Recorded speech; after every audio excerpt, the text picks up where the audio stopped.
Boa noite, pessoal. Boa noite.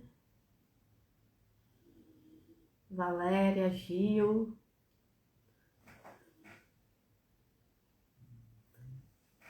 Neiva, boa noite. Pessoal que esteve conosco durante, já indo para o 4º dia, né? Bom, boa noite, gente.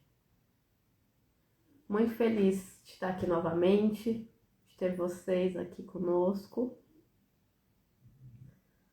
Olá, Ale. Bom, gente, hoje então nós estamos indo para o nosso 4º dia, 4º e último dia da sequência de lives que o Coletivo Infâncias organizou, onde eu tenho recebido a cada dia da semana, desde segunda-feira, eu tenho recebido as integrantes do coletivo. Ah, tem gente falando que hoje comprou o livro. Que bom, Márcia. Que bacana.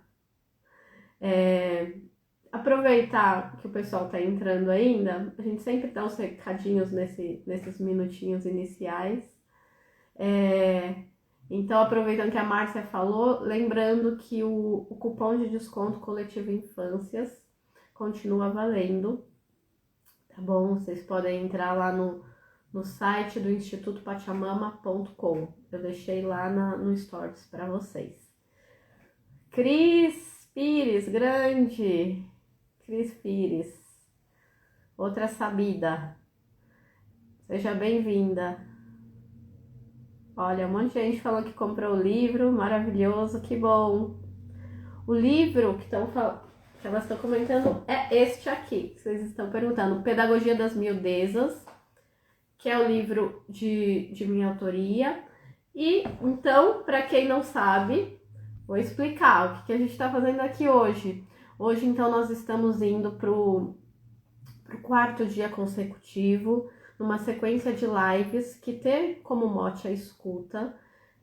Embora eu esteja recebendo aqui no meu Insta, né, as convidadas, mas na verdade essa foi uma semana organizada, planejada, com todo cuidado por todo o coletivo Infâncias.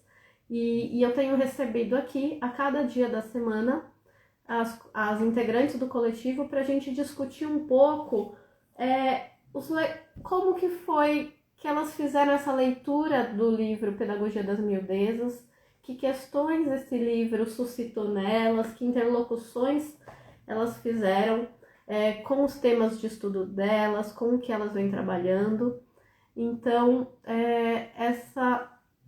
tá passando, vou tentar responder todo mundo aí. O pessoal tá na expectativa. Então, a ideia é fazer um bate-papo com as meninas, ouvi-las, então, que questões, né, do livro ficou para elas, o que chamou mais atenção, o que dialoga com as questões que já inquietam elas. Então, é isso, gente. Hoje temos 3 queridíssimas convidadas, então passamos aí por todo o coletivo. Já quero ir chamando para cá a Alessandra, a Gil e a Valéria, para eu apresentá-las para vocês. Vem para cá.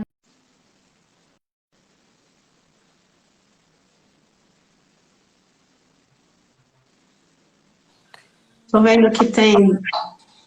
Olá. Oi. Só um pouquinho aqui que eu tô. Vamos ver. Oi. Agora sim.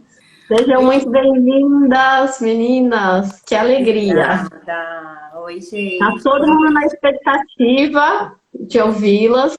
Chegaram muitas perguntas, tentei organizar aqui. Mas queria começar apresentando vocês. O pessoal, a maioria já conhece vocês, mas queria apresentar. Começando pela Alessandra Soares. Ale, dá um tchauzinho aí para o pessoal. Olha só, vou pedir para você começar pela Val ou pela Gil. O interfone está tocando aqui agora, gente. Volta já. Coisas Tá do bom. home office de lives. Já volto. Vai lá, a gente espera. Só não foge. Então, vou começar por você, Valéria. Vou fazer o contrário hoje. A Valéria, eu até treinei o sobrenome dela, mas vamos ver. Esqueci, Valéria, como a pronúncia. Ela me ensinou direitinho, eu treinei. Valéria Paze... Como fala? Melhor você falar. Pazetti. É muito fácil falar, é mais difícil escrever. Mas gente, quando a escrita é o que ela falou mesmo. Hein? Bom, a Valéria é pedagoga, ela atua há mais de 26 anos na educação infantil, especialista em educação infantil, especialmente em educação de bebês e crianças bem pequenas, apoiada na perspectiva das pedagogias participativas. Ela atua com assessorias pedagógicas e formação de professores. Então, vocês já podem imaginar o tanto de coisa que ela tem para dividir com a gente, para contribuir. O pessoal está falando, esperando ouvir essas 3 sabidas. Eu também. A Gil Meslin, falei certo, Gil? A Gil, gente, eu vou apresentar a Gil, daí eu já explico. A Gil é professora de educação infantil há 22 anos, apaixonada por fotografia, é pedagoga e mestre em educação, pesquisadora do grupo de pesquisa sobre políticas públicas, criando da PUC São Paulo, tem artigos publicados em congressos nacionais, internacionais e capítulos em livros. A Gil, gente, ela ainda tá... Foi muito gentil de vir aqui para dar um oizinho para vocês. Mas a gente tem uma notícia triste, que a gente entende, mas a gente fica bem triste. A Gil, ela tá se recuperando, né, da Covid.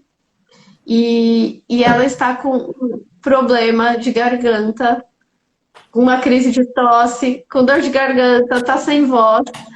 Ela ficou se esforçando o dia inteiro, tomando chazinho, se cuidando, porque ela queria muito estar aqui. Aliás, ela está com a gente, mas ela não vai conseguir falar com a gente. Né, Gil? Ela tá aqui só.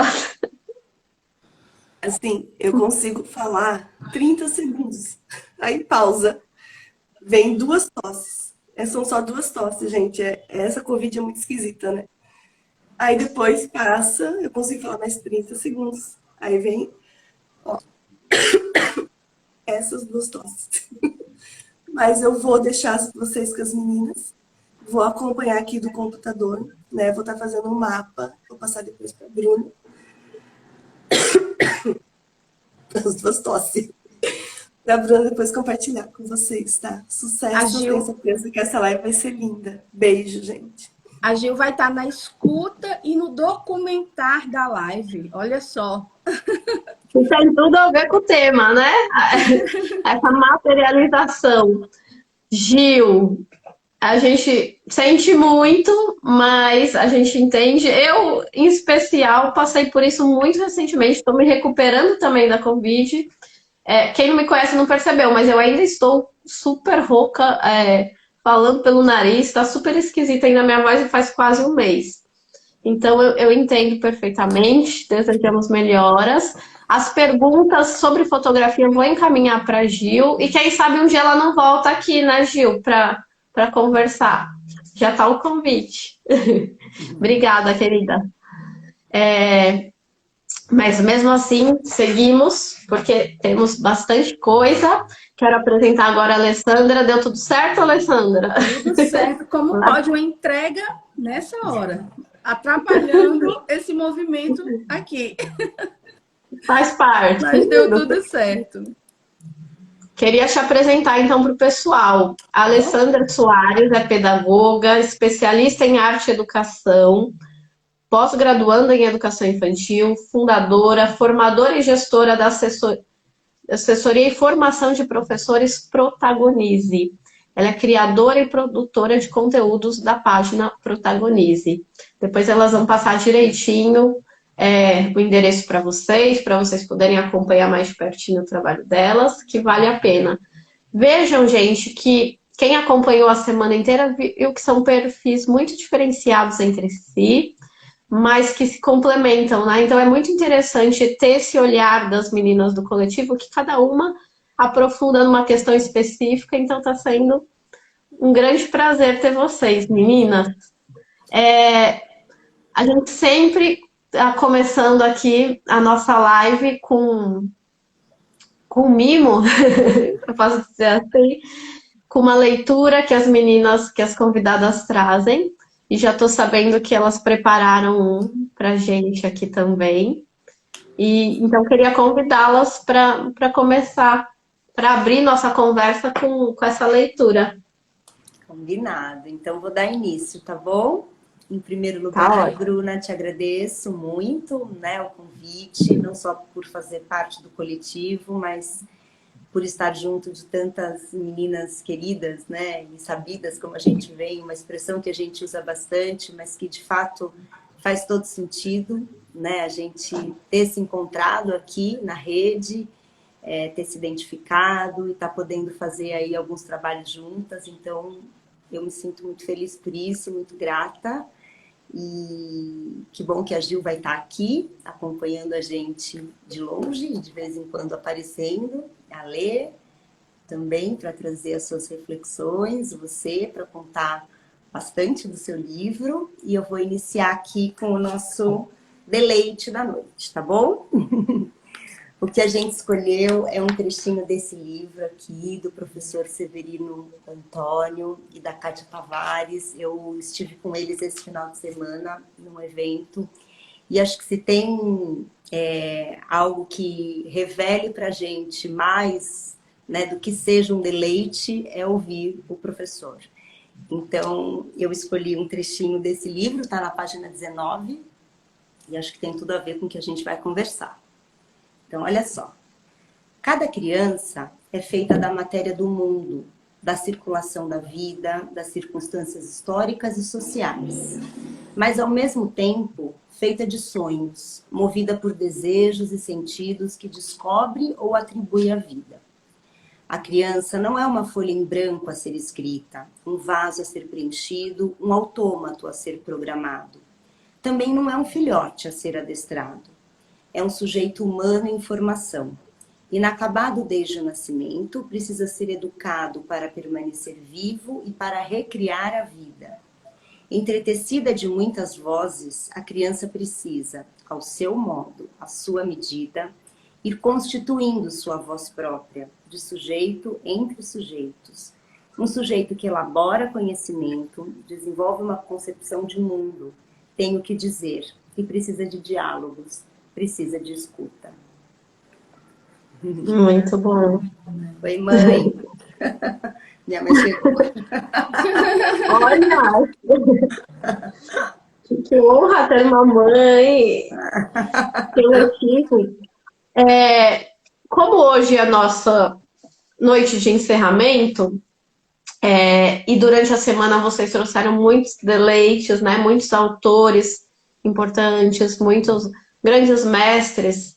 Eu queria pedir licença para trazer também, já que é a nossa última noite, trazer também grandes mestres que nos ajudam a pensar e refletir. E hoje eu queria, em especial, eu queria trazer a fala das crianças para a gente começar o nosso encontro. Já que a gente está falando dessa materialização da escuta, né? E a gente falou tanto dessa escuta, eu queria começar, né? Não encerrar, mas encerrar o nosso ciclo e começar a nossa noite trazendo saberes dessas crianças. Daí, de dois lugares. Um desse livro aqui, que quem não conhece, eu super indico, chama Casa das Estrelas, o universo pelo olhar das crianças, do Javier Naranjo, um colombiano. E ele é um professor que foi durante muitos anos coletando as falas das crianças e organizou num dicionário com esses verbetes. E daqui eu quero ler um verbete que é o que o Andrés, de 8 anos, disse o que é um adulto. Então, para o Andrés, uma criança colombiana, adulto é a pessoa que em toda coisa que fala, fala primeiro de si. O adulto é a pessoa que toda coisa que vai falar, primeiro fala de si. E inspirado no Javier Naranjo, eu e as meninas da rede de São Paulo também coletamos uma série de falas e organizamos nos verbetes que está no final do livro, que tem um mundo grande visto por humanos pequenos, que são palavras que as crianças usaram, e que eu queria compartilhar com vocês também alguns desses verbetes. Então, tem coisas muito poéticas, e você trouxe o Severino, Valéria. O Severino, ele gosta bastante também de colecionar essas pérolas, né? E tem uma aqui do livro em especial que ele gosta muito, que eu quero ler essa também. E o Severino coletou uma, assim, que fala que o rosa é o vermelho devagarinho, né? Olha essa poética, né? Então, as crianças fazem tanto essa escuta poética, mas também muito concreta, muito objetiva. E eu queria trazer alguns desses exemplos. Então, ao mesmo tempo que elas trazem o que é liberdade. Então, liberdade para o Thomas, de 4 anos, liberdade é como uma onda. Essa é a imagem que ele traz para pensar a liberdade. Agora, poder. Gente, vejam que difícil, né? Definir poder. Isso é difícil para nós adultos, definir o que é poder. Mas a gente teve a Clarice, de 4 para 5 anos, que definiu poder como quando a gente segura o passarinho e não deixa ele voar. Olha que... Ai, que lindo. E que forte, né, essa imagem. Olha as imagens fortes que eles trazem. Liberdade é como uma onda. Tem outro que falou liberdade é quando a minha mãe deixa eu brincar lá fora. O poder é quando prende que nem passarinho. Alguém fala? Muito bacana. Eu tava ouvindo e já anotando aqui algumas coisas, porque no início você falou de que essas lives, né? Você foi explicando para todo mundo que está aqui que essas lives, elas aconteciam com um foco de um diálogo a partir do livro, né? Das miudezas, e aquilo que a gente já vem estudando, que casa com aquilo que é foco de pesquisa nosso. E aí eu fiquei pensando nisso, né? Nessas questões e nesses diálogos, e quando você traz coisas desse tipo, que trazem as falas das crianças, as teorias das crianças, os saberes das crianças, né? Que como que elas usam de metáfora para materializar esse pensamento? Como que elas utilizam do que elas conhecem para falar de liberdade? O mar. Uma criança que falou de liberdade, partindo da ideia do mar, ela conhece o mar. Ela tem saberes relacionados a esse mar. Uma criança que fala de poder, relacionando esse poder ao passarinho, trazendo essa metáfora, essa fala da criança metafórica que acontece, ela tem uma experiência talvez com um pássaro preso numa gaiola. Então, as experiências, esses saberes das crianças que vão se materializando nas linguagens, que é o que me toca, que é o que eu faço uma grande trama, né, de tudo que você vem trazendo sobre a escuta, de tudo que a gente vem estudando sobre a escuta, com esse ponto da linguagem, de materializar, porque assim, quando a gente pensa nesse tema, né, materialização da escuta, a priori, talvez a gente vá logo para o quê? Para o ato de documentar.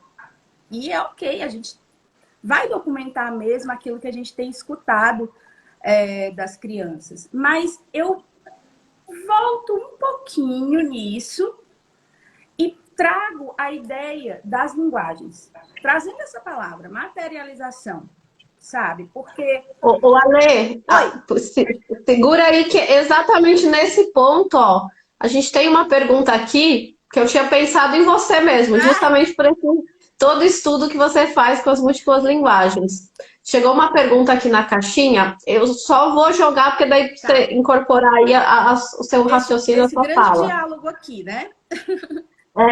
Então, assim, estão perguntando assim, que querem compreender as formas pelas quais as crianças se expressam, né? Bacana. Como são essas múltiplas linguagens. E daí, propositalmente, eu trago essas falas das crianças no início, tanto essas metafóricas, mas tem outras bem concretas. A lei, assim, tem uma que fala assim, fome é quando o papai fica sem trabalhar. A outra de uma criança só de 4 anos, gente. Ela definiu o bebê como é quando minha mãe fazia carinho em mim. Olha isso.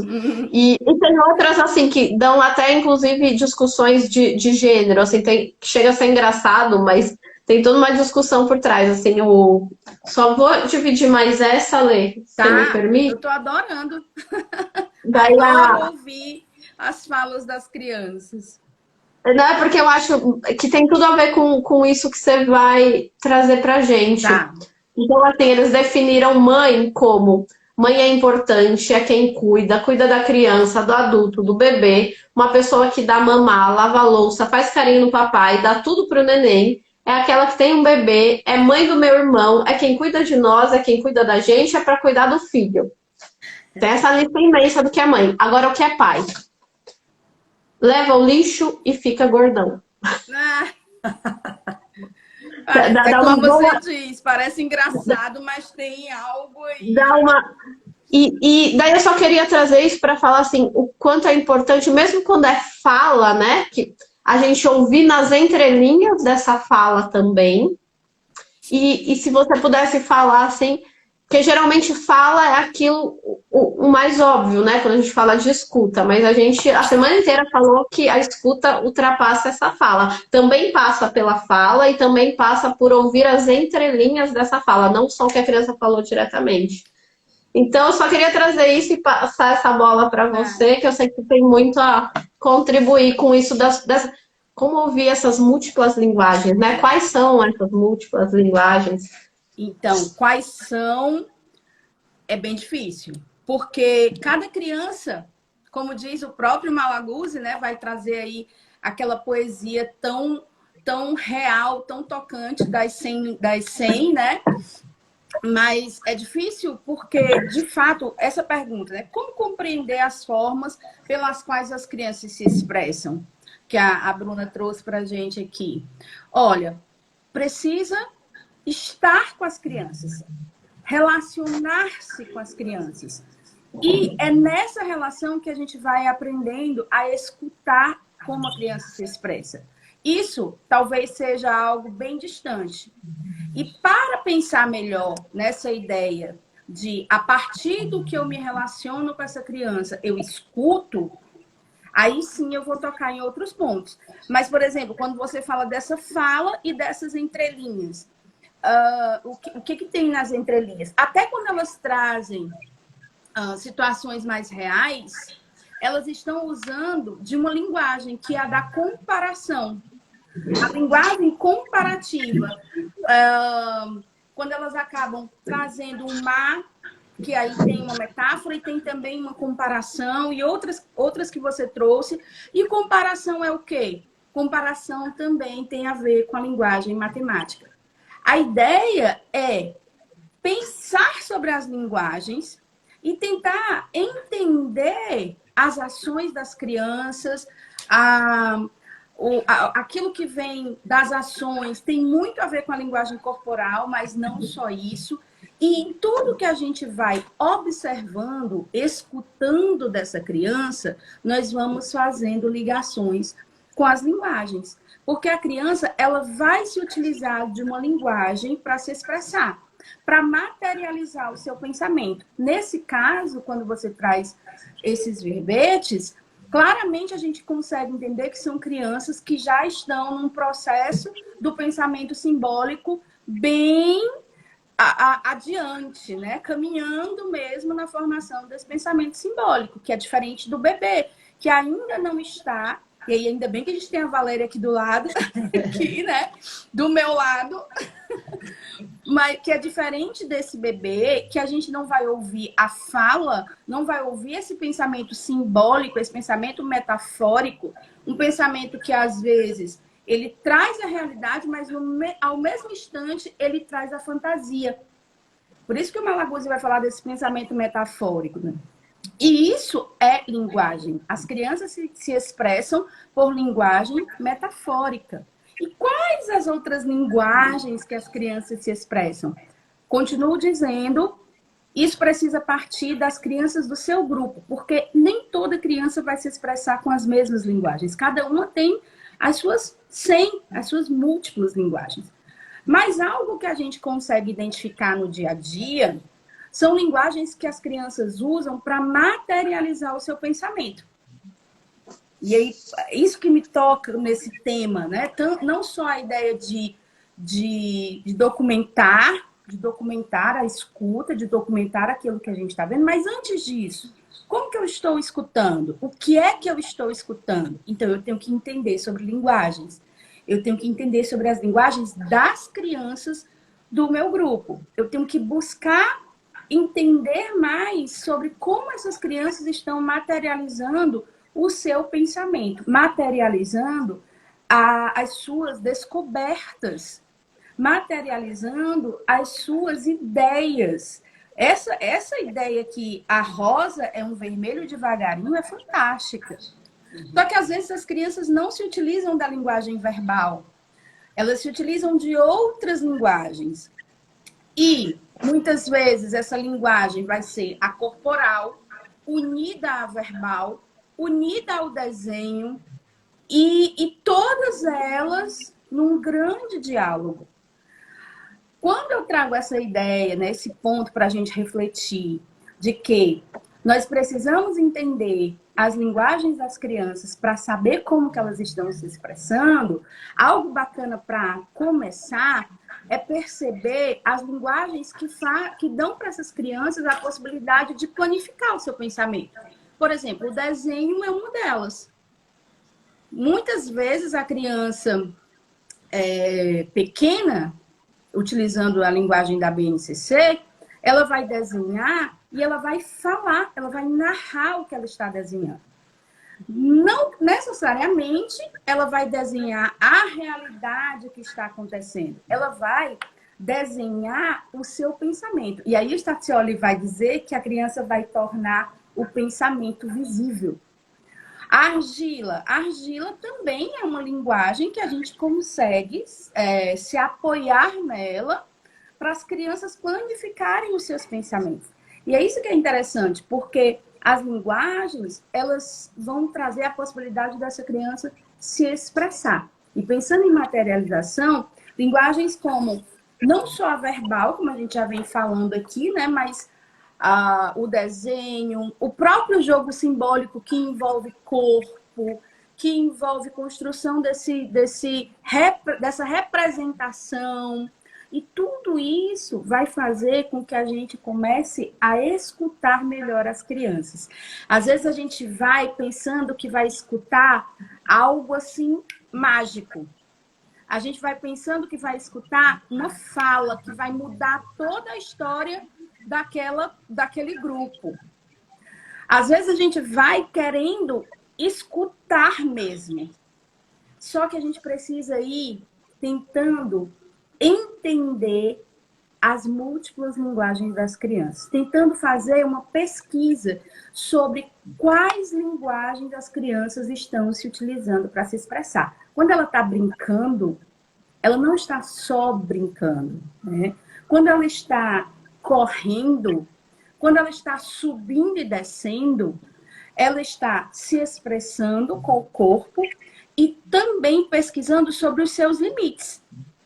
Ela está sempre se utilizando de uma linguagem para essa pesquisa, né? Para essa busca. Então, jogo de novo a bola aí para a Valéria, ou também passo para a Bruna, mas para a gente pensar, aqui eu falo um pouco desse pensamento metafórico, dessas linguagens, mas que essas linguagens chegam até os bebês também. Os bebês, eles também têm múltiplas linguagens ali acontecendo o tempo inteiro.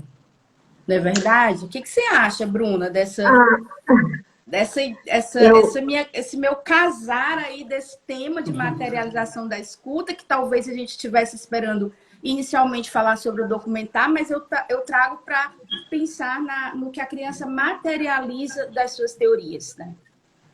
Não, eu penso que isso é fundamental, Ale, e penso que existe algo bem essencial quando a gente fala de escuta, que para a gente conseguir escutar essas múltiplas linguagens que você está falando, da gente se atentar, né, para o repertório que existe ali, tem algo que eu acho que seria até anterior, é a gente pensar se a gente propicia que essas diferentes linguagens se expressem, né, no cotidiano.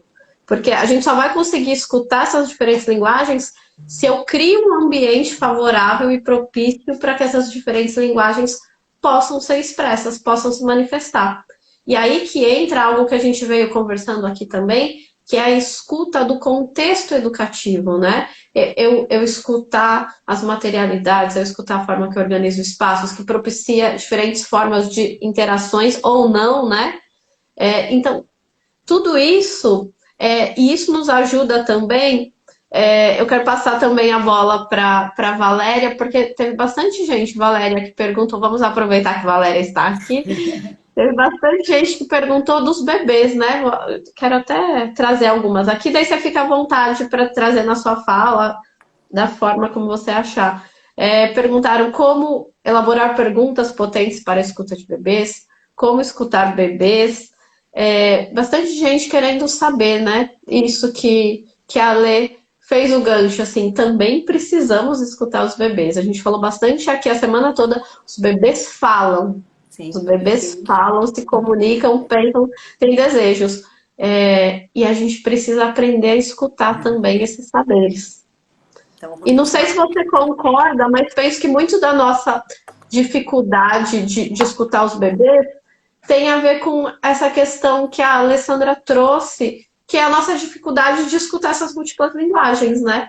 Sim. Porque tem muita relação com isso, porque com os maiores, às vezes a gente também fica restrito só a essa fala. Mas quando a gente pensa como escutar os bebês, seria do mesmo jeito que escuta os maiores, através dessas múltiplas linguagens. Mas quero te ouvir, Valéria.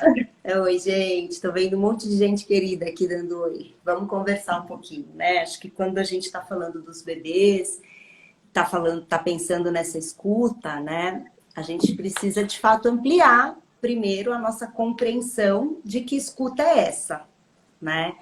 Acho que vale falar repetidas vezes que quando a gente está falando escuta, a gente está falando de uma metáfora que não é escutar só com os ouvidos, né? Mas está para além do que é audível. Alguém escreveu aí sobre isso, perdi o nome da pessoa, mas eu li. E é bem por aí, né? Quando eu estou pensando em escuta, eu estou pensando nessa minha abertura para o outro mesmo, nessa minha disponibilidade para estar com o outro. E aí, quando a gente vai pensar nos bebês que não falam, né? Que não têm a linguagem verbal, como a Lê estava falando, eu preciso, antes de tudo, ter muita clareza e muita noção de qual é a imagem de bebê que eu tenho, né, para que eu possa ouvi-lo, para que eu possa escutá-lo, né? Porque essa escuta, ela está muito atrelada ao que é um bebê para mim, né? Se eu concebo um bebê como aquele ser que é passivo, que ainda não sabe nada, que não se comunica, que não se expressa, eu não vou conseguir escutá-lo em nenhuma das suas linguagens. Né? Nem na sua linguagem expressiva, nem na sua linguagem gestual, na sua linguagem corporal, nos seus balbucios. Eu não vou significar nenhuma manifestação de comunicação dele comigo. Né? Então, eu, quando penso, né, lendo o teu livro e relacionando mesmo com tudo que eu venho estudando, né, e com a minha própria experiência como professora de bebês, gosto sempre de falar isso, tem uma coisa muito antes, né, disso tudo, que é qual a concepção que eu tenho, que bebê é esse para mim, né? Quando eu assumo, por exemplo, um grupo de bebês, que eu concebo que seja um bebê, porque daí é que vai partir a minha relação com ele, né? E como você traz no livro, como a gente vem aí, né, encontrando em textos, né, em livros de vários autores que falam sobre a pedagogia da escuta, essa escuta tem a ver essa escuta é conexão, né? É relação, né? Tem a ver com eu perceber o outro na sua inteireza pelo que ele é, né? Não que ele vai vir a ser, mas assim, o que esse bebê já faz, o que esse bebê já pode, o que esse bebê já consegue, né? Olhar de fato para esse ser humano na sua inteireza. E aí eu vou conseguir ouvi-lo, vou conseguir escutá-lo, né? Em todas as suas linguagens. Então, fico pensando muito que tem isso, né? Essa limpeza aí do que a gente acha de fato que seja um bebê, para que eu possa compreender um choro como uma linguagem, né? Para que eu possa compreender, por exemplo, que os objetos de apego que os bebês têm, né? Suas chupetas, suas nanas, seus brinquedinhos que vêm de casa, enfim, tem um significado ali muito especial, né? E que não é porque agora a gente está aqui na escola, então é hora de guardar, né? Que significado tem, por exemplo, esse brinquedo que vem, né? Então, tudo isso é quando eu estou aberta e disponível para compreender o mundo do outro, entende? Não a partir da minha perspectiva, do meu olhar, mas da perspectiva do outro, essa empatia, né? Acho que o Severino também traz muito isso no livro. Eu estou toda envolvida com a fala dele, gente. Eu tô toda, entendeu? Voltei completamente embevecida, assim. Então, é isso. Ele causa isso. Ele causa isso, né? Eu tô toda ainda, né? Então, fazendo várias ligações e conexões, enfim. Mas eu penso que é isso, a gente entender e olhar para esse bebê como alguém capaz, né? De se expressar, potente, para se comunicar e dando sentido para isso. Só que isso só vai acontecer a partir de uma relação, né? De uma relação estável, de um vínculo afetivo muito fortalecido. Porque se eu não estabeleço esse vínculo especial com cada bebê do meu grupo, sem aquela ideia, né, de todos os bebês, não, é com cada bebê. Porque a relação que eu tenho com a Bruna é de uma ordem, a relação que eu tenho com a Lê é outra, a relação que eu tenho com a Gil é outra, né? E como é que eu me abro para a escuta da relação com cada uma de vocês, com cada um dos bebês do meu grupo. Então, eu penso que para a gente aprender a escutar os bebês, a gente tem que primeiro investir nessa relação, né? Vocês sabem que eu estudo bastante abordagem Pichler e a gente... esse é um dos pontos muito importantes, né? Como é que está a qualidade das relações que a gente estabelece com os bebês e com as crianças bem pequenas.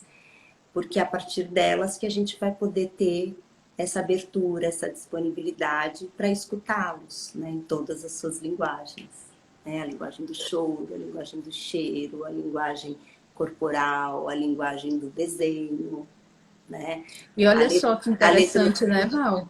Diga. Porque eu estava comentando de que a gente precisa conhecer o nosso grupo para saber quais linguagens. E aí eu falei de algumas possibilidades de linguagens, como, por exemplo, a das artes, a linguagem matemática, a linguagem corporal, pensando mais nessa criança pequena, e aí você já traz outras possibilidades de olhar linguagens, o choro, o corpo, e de fato é conhecer o grupo que você está.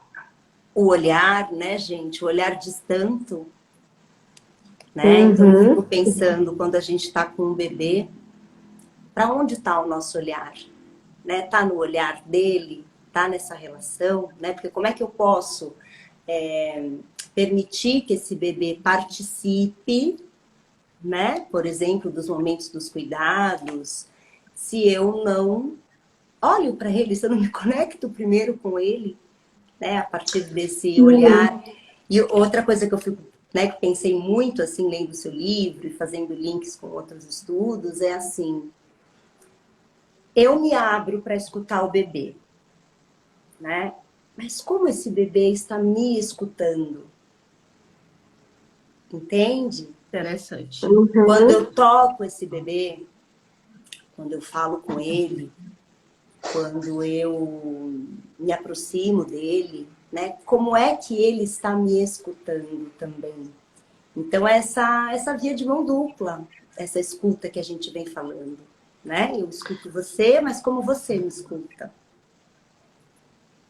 E essa conexão que vocês trazem é o cerne das pedagogias participativas, né? É o cerne da pedagogia da escuta, porque a pedagogia da escuta é uma pedagogia relacional por excelência, né? O que a gente tem falado, que ela tem como cerne os sujeitos, né? Qual é o principal da pedagogia? Para que a pedagogia está a serviço do quê? Dos sujeitos, em primeiro lugar, né? E dos sujeitos e das relações entre os sujeitos. Então, a pedagogia da escuta, ela nos provoca a recuperar esse essencial, essa conexão que vocês trazem.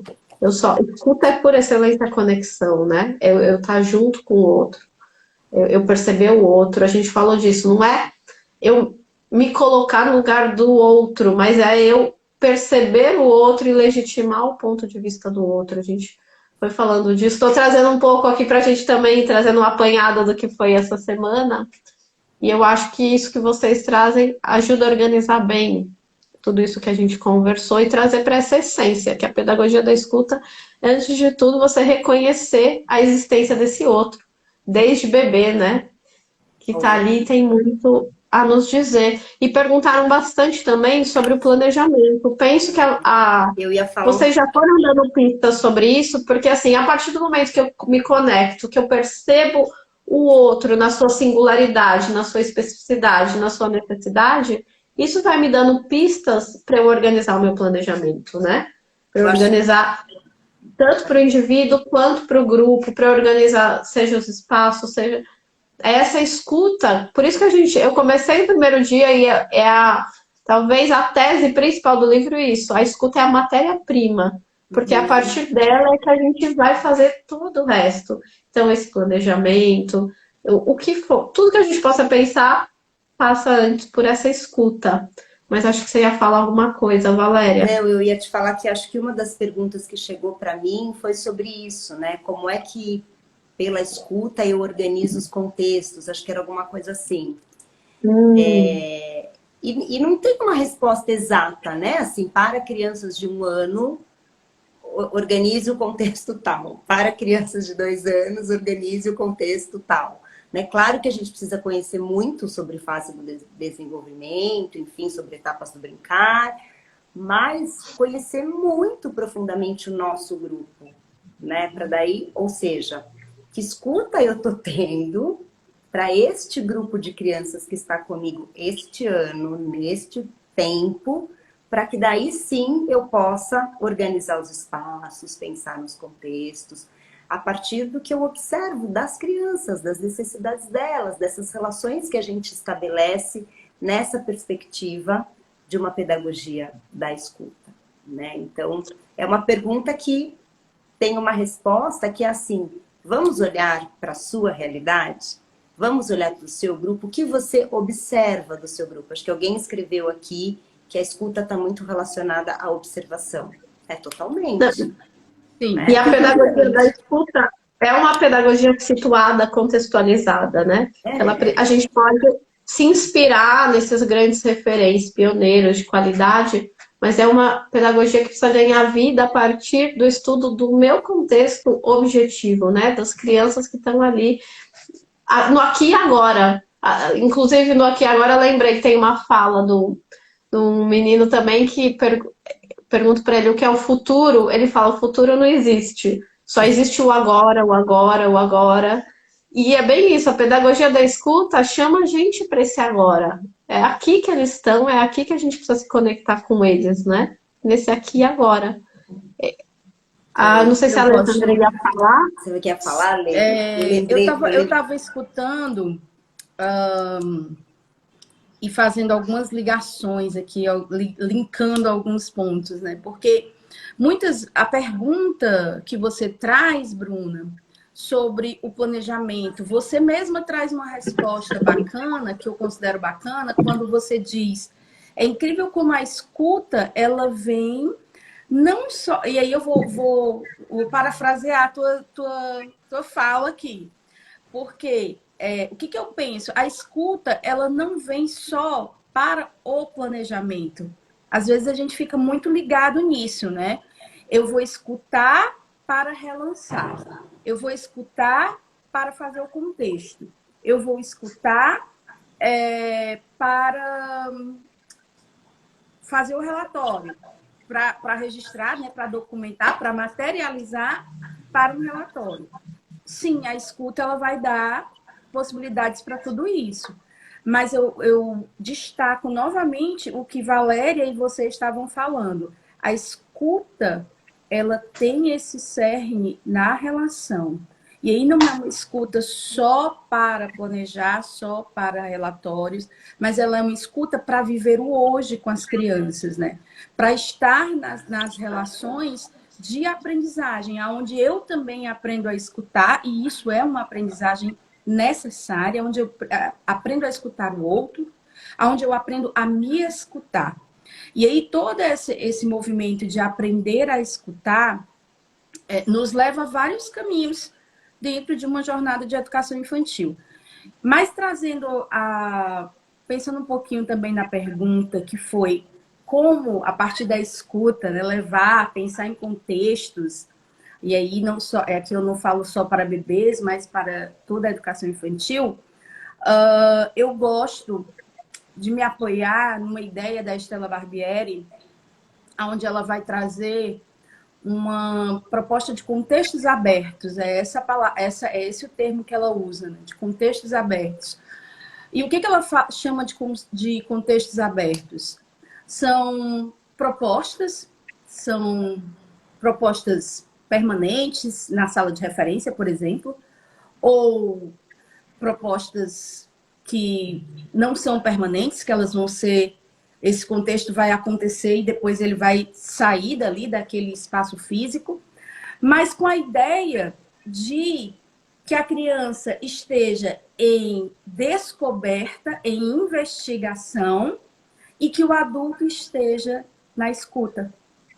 Porque aí ele vai escutar, ele vai observar, né, fazendo essa grande escuta, e registrar, interpretar, vai ali para todo um processo, para depois chegar a pensar em outros contextos. Então, é ofertar algo. A gente conhece as crianças, a gente conhece o nosso grupo. A gente precisa planejar algo nesse contexto educativo que foi falado nas lives, que a Bruna retoma aqui, pensando em espaços na sala de referência, pensando em espaços externos, esse material que também é linguagem. O material, ele é linguagem, o espaço, ele também comunica. O espaço, ele também, esse ambiente, ele também, ele tem um diálogo com a criança. Então, o que eu estou planejando para tudo isso? O que eu penso para que eu possa fazer também essa escuta, né? Eu conheço o meu grupo, eu conheço aquele grupo, então, a partir do que eu conheço, quais os contextos abertos que eu posso ofertar para que eu fique também no momento de escuta. E aí eu trago, mais uma vez, as linguagens que a gente consegue observar com mais facilidade. Por exemplo, não é puxando assim para o meu lado, não, né? Porque eu sou arte educadora, não, mas as linguagens da arte, como as linguagens gráficas, argila, o próprio material que traz as possibilidades do tridimensional, essas propostas, pensando nessas linguagens da arte, por exemplo, eu consigo propor algo, eu consigo pensar em um contexto e eu ainda consigo observar o que as crianças estão descobrindo ali. Tem uma coisa bem bacana, um texto que eu amo, sou apaixonada, é o texto do livro As 100 Linguagens, volume 1, do projeto dos dinossauros. E uma das coisas que as professoras, né, que as educadoras regianas vão fazer, né, vão propor para as crianças, elas meio que fazem esse contexto aberto, esse contexto investigativo inicial de escuta. E aí o que elas propõem para as crianças? Elas fazem uma proposta que elas chamam de investigação gráfica e investigação pictórica, porque eles já, junto com o grupo, já surgiu ali um caminho projetual, mas para não ser totalmente dos educadores e dos adultos, eles promovem contextos abertos, né? Eles fazem propostas para as crianças que eles chamam de investigação gráfica e investigação pictórica, onde eles vão observar, onde eles vão escutar e onde eles vão documentar, materializar essa escuta, mas só que esse documentar, ele não é só do professor, ele também é da criança, quando ela está na sua linguagem gráfica, porque a investigação pictórica que ela fala é a proposta de um desenho, ao mesmo tempo, a proposta de uma grande conversa.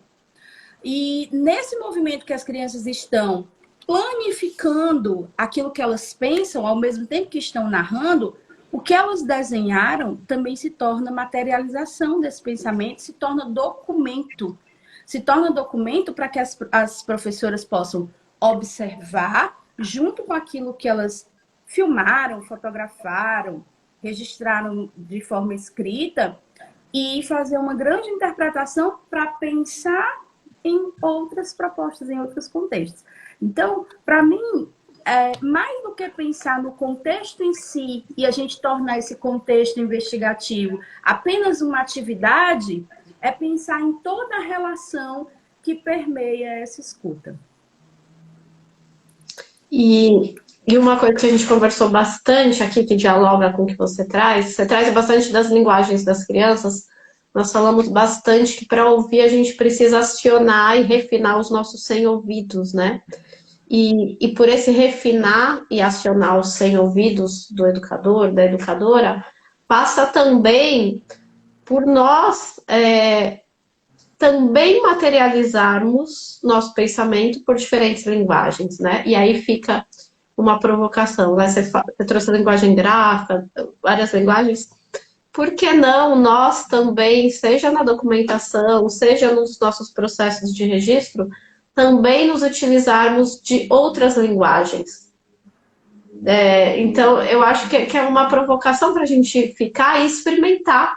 E você traz Régio, eles têm muito isso de experimentar coisas. Então, para essa investigação, quando você foi falando, eu fui me lembrando de um exemplo de uma atelierista que contou de uma investigação deles, que eles começaram com uma pergunta assim, perguntaram para as crianças o que as crianças desejam. E o que elas tiveram como resposta, eram crianças, né, já maiorzinhas, tiveram uma lista de coisas materiais, ainda mais que estava perto do Natal, falaram, desejo bicicleta, skate, celular, começaram a dar uma lista. O que elas perceberam, né, ao revisitar isso? Que o problema não foi o que as crianças falaram, foi a forma como elas perguntaram. Então, teve todo um processo, elas fizeram um grande movimento de buscar melhores formas de perguntar, né? Porque a gente falou disso, que escutar é saber formular boas perguntas, perguntas abertas, abrangentes, que geram outras. Então, dessa pergunta, elas mudaram para tudo e todos podem desejar, e isso abriu um mundo, um leque de possibilidades, assim. As crianças entraram em outra investigação, assim. Eu estou falando de uma forma bem resumida, porque eu quero trazer esse exemplo específico da pergunta, mas a forma da gente perguntar direciona o que as crianças vão responder, né?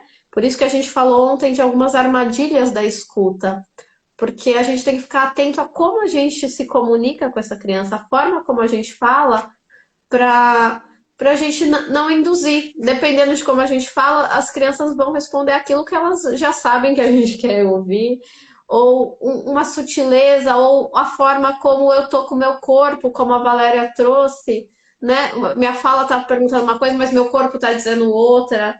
Então, é todo um exercício, né?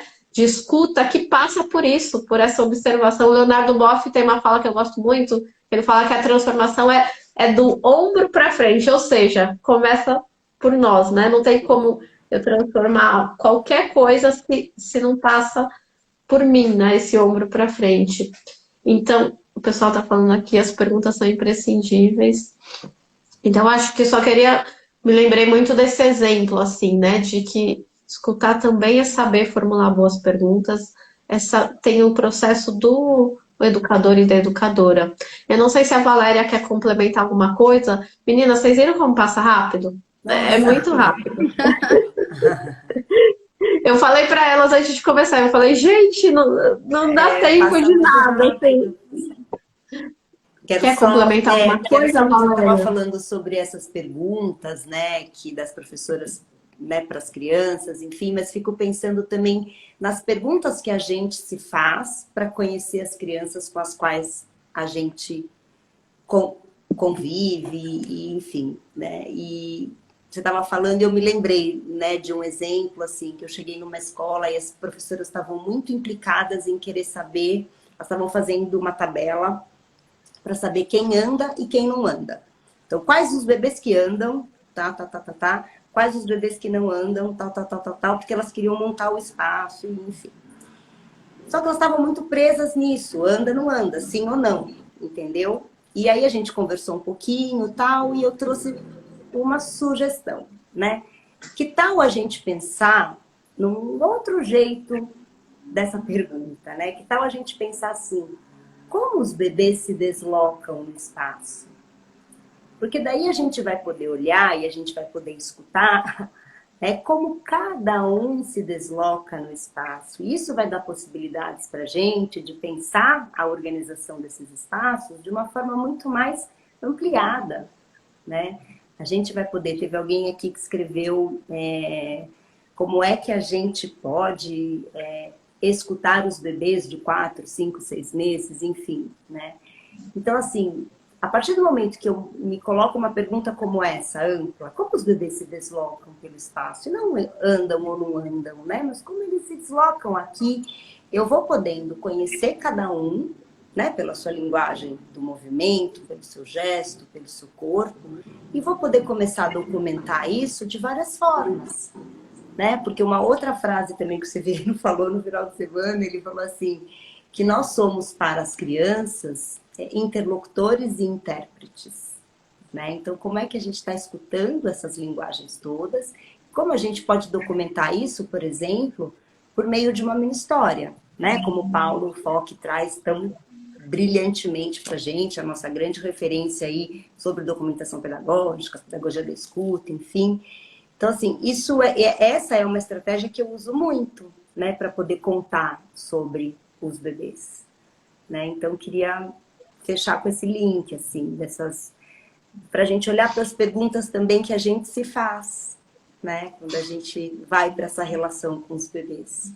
Porque senão a gente fecha a nossa escuta e a ideia é que a gente abre.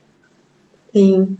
E por falar em perguntas, só para o pessoal não achar que toda hora eu tô assim, abaixando e fico com essa cara porque eu tô lendo. E queria dizer que as queridas Roberta, Camila Isoli, além da Gil, que está aqui, estão aqui acompanhando a gente, as meninas do coletivo, que já passaram por aqui também, deixando sua contribuição. O pessoal falando, não acaba não, que tá muito bom. Muito rápido. E eu queria, gente, como hoje é o nosso último encontro, né, que fecha. E o pessoal tá perguntando. Bom, deixa eu dar só esse recadinho antes, porque eu sempre esqueço no final e falo tudo correndo. O pessoal de novo perguntou. Tá valendo o cupom institutopachamama.com Coletivo Infâncias para ter 10% de desconto. Isso é o recadinho. O outro recadinho essa live vai ficar gravada, assim que terminar eu já vou subir, ela vai ficar no feed. Assim como se alguém perdeu algum dos outros dias, elas já estão lá. Eu queria, gente, a gente trouxe várias referências, várias histórias. Eu queria trazer para a gente ir encerrando aqui, antes de passar a palavra para vocês fecharem, trazer uma história real que quando eu tive com o Alfredo Oielos, eu perguntei para ele, né, o que significa escuta para você? E eu queria compartilhar com vocês. Ele falou, bom, eu vou te responder com uma história, já que você veio do Brasil, eu vou te responder com uma história da conversa que eu tive com a esposa do Paulo Freire. E daí ele contou que a esposa do Paulo Freire falou que um dia estava em casa e o Paulo Freire chegou muito agitado, muito angustiado, falando, eles vão me prender, eles vão me prender. E ela não entendendo nada, falou, mas como assim, né? Não, por que vão te prender? Você é uma pessoa tão boa. E aí ele falou, porque eu escutei os camponeses. Porque eu escutei os outros, eu vou ser preso. Por que eu quero trazer essa história? Porque eu penso que essa escuta que a gente está conversando aqui ocupa esse lugar e é desse tamanho. A gente é muito mais, né? A gente falou de vários elementos, mas eu queria chamar a atenção para um aspecto macro e essencial, que assim, a escuta ela está a serviço de determinado projeto de educação, que por sua vez está a serviço de determinado projeto de sociedade. Então, como quando Paulo Freire fala de uma sociedade que quer silenciar, que não permite a escuta, que não permite o diálogo, né? São projetos diferentes de sociedade. Paulo Freire tinha um projeto de sociedade de educação democrática, dialógico, que é o que as pedagogias participativas e a pedagogia da escuta buscam recuperar. Eu comecei falando das pedagogias transmissivas e participativas, quero fechar retomando isso também, porque a pedagogia transmissiva está a serviço de determinado projeto de sociedade, de silenciamento dos sujeitos, sejam das crianças, sejam dos profissionais. E eu acho que os elementos que todas vocês do coletivo foram trazendo, vocês vêm recuperando essa potência das crianças e dos profissionais, né? Esse lugar de fala, de potência, de protagonismo. E é muito desafiador, como as perguntas das pessoas mostraram, seja o desafio da quantidade, mas me parece que ainda é o caminho que eu, pelo menos, aposto, que eu acredito, que é esse caminho do diálogo, né? De apostar nos sujeitos, na potência das pessoas. E então, eu acho muito importante a gente, já que hoje é o último dia, fechar situando a escuta nesse lugar, né? Quando a gente fala da pedagogia da escuta, a gente está falando de um projeto de sociedade específico, né? Que acredita nos sujeitos. Então, por isso que eu queria dividir com vocês essa história que ele me contou e que me tocou muito. Vou pedir para vocês também já irem dando as palavras finais, fazendo a despedida, dizendo para o pessoal onde é que a gente pode continuar o diálogo com vocês. O Coletivo Infâncias vai proporcionar outras ações, essa foi só a primeira. Então, para vocês continuarem acompanhando, precisa colocar lá, né, no favorito, aqui no Instagram das meninas do coletivo, para vocês receberem as novidades. Que outro recadinho eu tenho? O do curso de escuta, que está online, já contei para vocês os outros dias, está lá na minha bio, quem quiser saber mais. Tem o curso de escuta pelo Hotmart. Tem uma série... A Caixa das Miudezas. Até anotei aqui para falar que um monte de gente me perguntou, desde que vocês receberam, quem não viu, assim, as meninas foram convidadas a participar do coletivo, elas receberam uma caixinha das miudezas, que tinha um livro e alguns outros mimos para elas. E muita gente falou, onde é que eu consigo isso para comprar? E essa caixa não está à venda, né? É um material que eu disponibilizo para as minhas alunas do curso e fiz um especial para vocês. Mas o que até conversando com as meninas, o que eu vou fazer?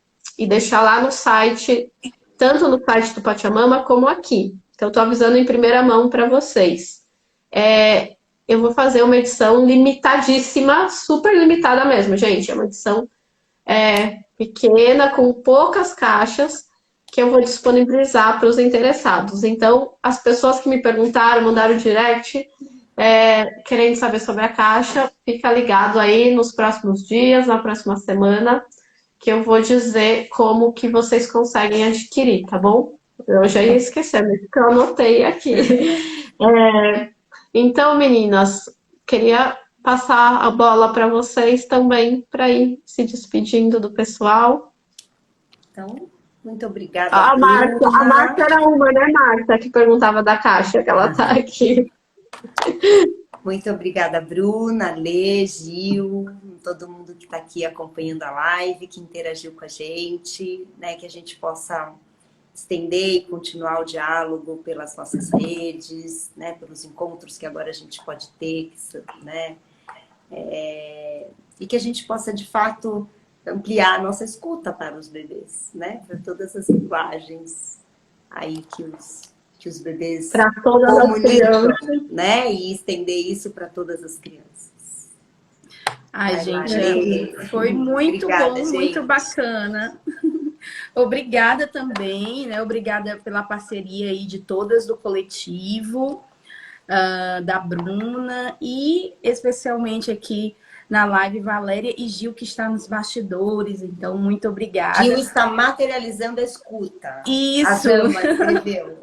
E Para também quem não não pegou só... no início, Gil falou que vai fazer um mapa mental que vai compartilhar ela já conosco. escreveu Daqui a pouquinho eu vou lá no Olha. Instagram que eu quero ver. Também queria agradecer a todas as professoras que estavam presentes aqui, comentando, participando, que sem vocês aqui não seria a mesma coisa essa live. Era melhor a gente fazer um meet, né? Mas vocês estão aqui no ao vivo, então muito obrigada por cada uma que está aqui. E olha só, para finalizar, sabe o que eu tenho de recado para vocês também? Esse diálogo, ele vai continuar acontecendo, só que agora lá em agosto, eu e a Bruna Jordana, da Escola do Professor, estamos com uma aula aberta, tá? Na verdade, 2 aulas abertas, inscrições abertas, inscrições para 2 aulas abertas gratuitas. E o tema dessas aulas abertas é como planejar a partir da observação do cotidiano. Tem muito a ver com o que a gente tem conversado nessa semana sobre escuta. Então, quem tiver interesse de bater papo, agora só que em formato de aula, né, com slide, com muitas coisas, não só de bater papo aqui no live, que também é muito bacana, mas o formato é diferente. Então, é só ir lá no link da bio, da Protagonize e fazer a inscrição gratuita. Meninas, agradeço muitíssimo. Queria aproveitar e também estender meu agradecimento a todas as meninas do coletivo que tão generosamente compartilharam aqui conhecimento de vocês. Agradeço muito. Aguardem, né? Que estamos aí bolando umas novidades, mais coisas bacanas para vocês. E lembrando, a live vai ficar de novo gravada, então quem perdeu o início, quem quer rever as outras. E também quero finalizar agradecendo muitíssimo todos e todas vocês que acompanharam durante a semana toda, que estão aqui até agora. Finalzinho de semestre, né? O nosso último respiro ali antes das férias, alunos já. E a gente aqui nessa maratona, assim, acho que só mostra o compromisso de todos. Ó, e a Gil está dizendo que já está pronto. Então, saindo daqui, já vamos ver o nosso mapa mental. Muito obrigada, Gil. Meu agradecimento a você também. Então, gente, muito obrigada a todos e até a próxima. A nossa foto, gente. Temos que tirar a nossa foto, que todo mundo está aqui. Básico, com o livrinho. Daí alguém pode tirar? A Neiva, a Heloísa, que sempre me manda. Eu acho que eu até não consigo aqui, mas os comentários estão passando, aí não vai ficar bacana. Melhor quem... Beijo, Camila. Beijo. Alguém tirou? Avisa aí pra gente saber que tirou. Ai, deixa eu pegar. Oi? Você tirou? Vamos ver, depois elas mandam, a gente compartilha. A Neiva, deu tempo, Tirou. Neiva, de tirar? A Elisama tá pedindo pra Gil entrar para tirar foto. Ah, é verdade, Elisama. Gil, pode entrar um pouquinho só para sair na foto? Perfeito, Elisama. Gente, aproveitar enquanto a Gil tá entrando, a Elisama tem feito mapas mentais com as figuras do livro incríveis. Fazer propaganda sua, Elisama. Os mapas dela são muito bons. Será que ela vai... Ih, gente, será que ela Já saiu? tirou. Mas A tirou... Neiva tirou. Era pra tirar com a Gil.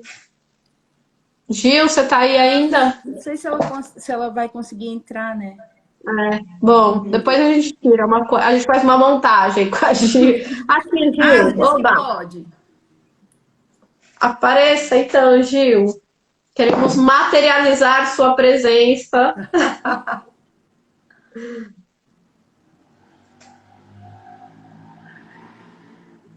Se eu não aceitar, fica difícil também, né? Ela entrar.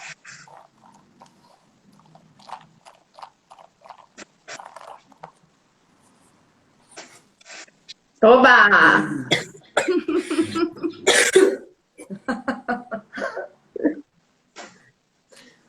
Oh! Não, tira com mapinha, tira com mapinha. A foto.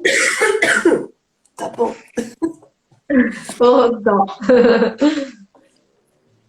Peraí, gente, deixa eu tirar minha caneta de dentro do livro.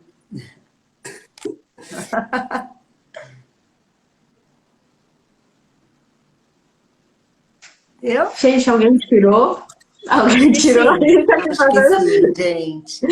Obrigada, Boa gente. noite, Boa gente. noite. Obrigada. Boa Até a noite. próxima. Prazer.